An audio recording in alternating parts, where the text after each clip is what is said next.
Le walk-in Lennox est réversible. Il peut s'installer aussi bien en angle à gauche ou en angle à droite. Dans cette vidéo, nous installons une paroi de douche en angle à gauche. À l'ouverture des cartons, prenez le temps de bien contrôler que vous possédez l'ensemble des pièces détachées listées sur la première page de votre notice, avant de commencer le montage. Afin de mener cette installation à bien, il est impératif d'être au moins 2 personnes pour le montage. Les outils suivants sont nécessaires. Un niveau à bulles, un crayon de bois, un tournevis plat et cruciforme, un maillet en caoutchouc, un mètre, une paire de ciseaux ou cutter, une perceuse visseuse, une scie à métaux, un pistolet à silicone sanitaire. Étape 1. Installation du profil mural. Placez le joint numéro 2 dans le profil numéro 1. Posez le profil mural numéro 1 contre le mur. La face du profil mural qui reçoit le joint numéro 2 se place face extérieure de l'espace douche. À l'aide d'un niveau à bulles, vérifiez le bon aplomb de celui-ci, puis marquez les endroits où viendra se fixer le profil à l'aide d'un crayon. Retirez le profil, percez et insérez les chevilles. Replacez le profil contre le mur et le vissez dans chaque cheville.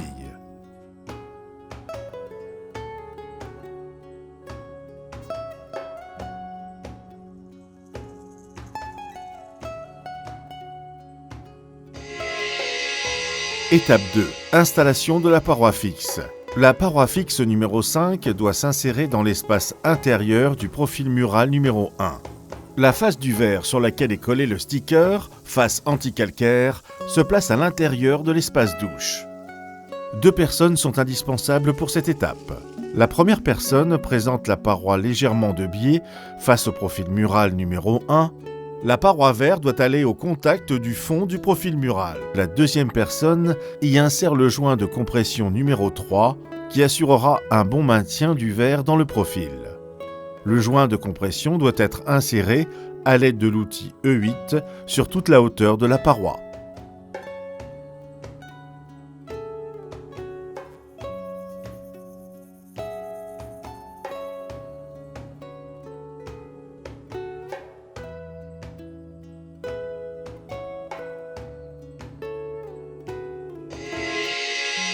Étape 3. Installation du raidisseur horizontalement ou verticalement.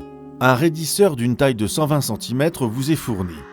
Mesurez à l'aide d'un mètre la distance réelle entre votre paroi fixe numéro 5 et le mur du fond. Démontez les 2 connecteurs côté mural et côté paroi verre du raidisseur afin de reporter la cote pour découper le profil inox.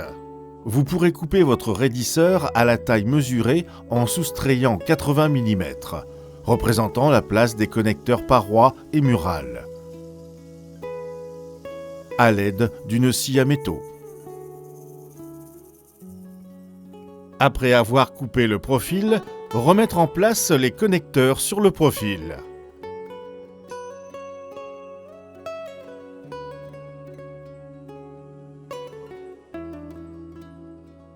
À l'aide d'un niveau à bulles, placez le raidisseur complet à son emplacement final, puis prendre l'empreinte autour du connecteur mural avec un crayon de bois.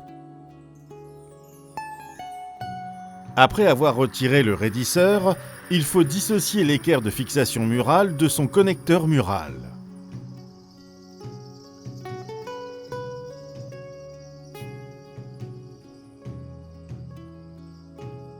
Notez l'empreinte de la fixation intérieure à l'aide d'un crayon.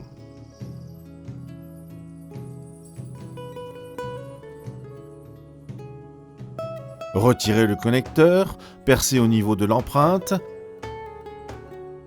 placez la cheville, replacez l'équerre de fixation murale au mur.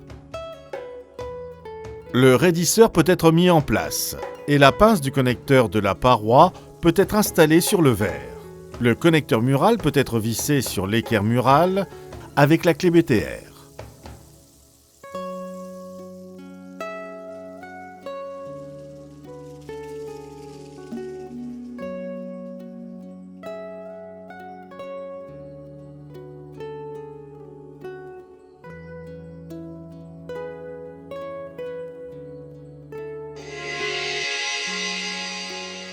Étape 4.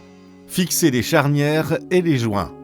Installez les charnières B1 sur la paroi fixe à l'aide d'une clé BTR fournie.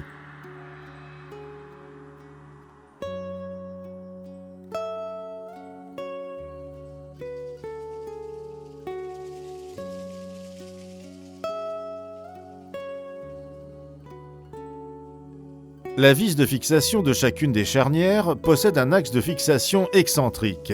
À l'aide de la clé plate, veillez au bon positionnement des charnières avant de bloquer chacune des 4 vis de fixation.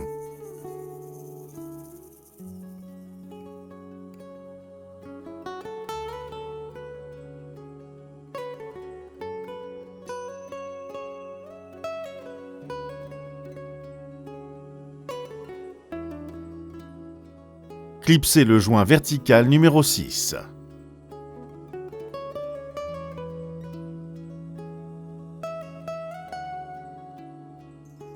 Il doit dépasser vers le bas d'environ 1 mm. Clipsez le joint bas numéro 8 sous le volet pivotant, en prenant soin de le découper à dimension.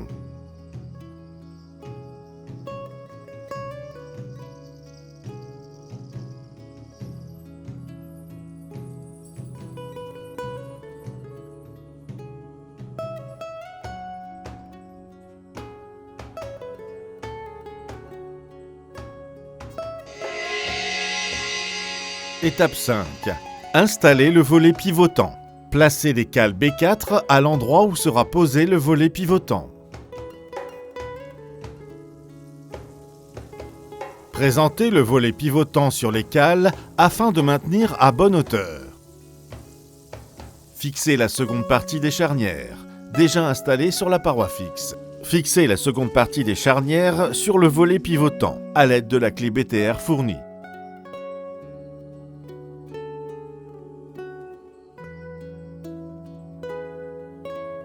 Après avoir mis les pommelles des charnières contre le verre du volet pivotant, remettre en place la vis de fixation et bague de centrage de chaque charnière.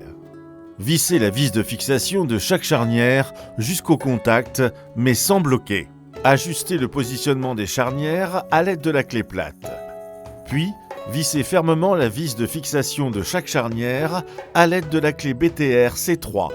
Une fois installée, vous pouvez retirer les cales et les jeter. Étape 6.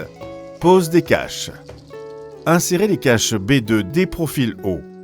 Enfin, placez les caches vis autocollants des charnières face intérieure. Le montage de votre walk-in Lennox est désormais terminé. Avant de pouvoir l'utiliser, utilisez un pistolet à silicone sanitaire et siliconnez le long du profil mural contre le mur et entre la paroi fixe et le sol. Bien incrustez le silicone avec votre pouce entre les éléments. Laissez sécher 24 heures avant l'utilisation.